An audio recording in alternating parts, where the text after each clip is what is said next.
திருப்படல்கள் 62 1-8 முடிய.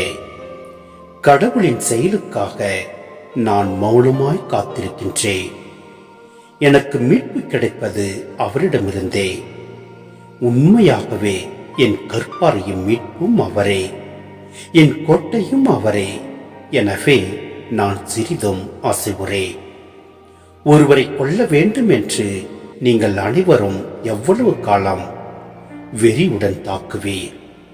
நீங்கள் எல்லாரும் இடிந்த மதிலுக்கும் சிதைந்த வேலிக்கும் ஒப்பாவே. அவர் இருக்கும் உயர் நிலையிலிருந்து அவரை தள்ளிவிட திட்டமிடுகின்றனர்.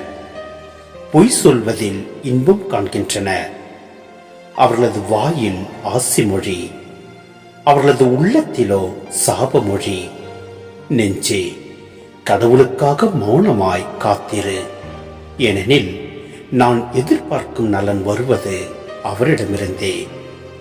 உண்மையாகவே என் கற்பாரையும் மீட்பும் அரணும் அவரே. எனவே நான் சிறிதும் அசைவுறேன்.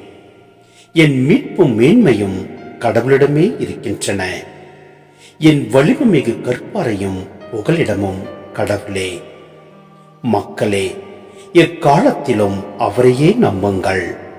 அவர் முன்னிலையில் உங்கள் உள்ளத்தில் உள்ளதை திறந்து கொட்டுங்கள். கடவுளே நமக்கு அழைக்கலாம்.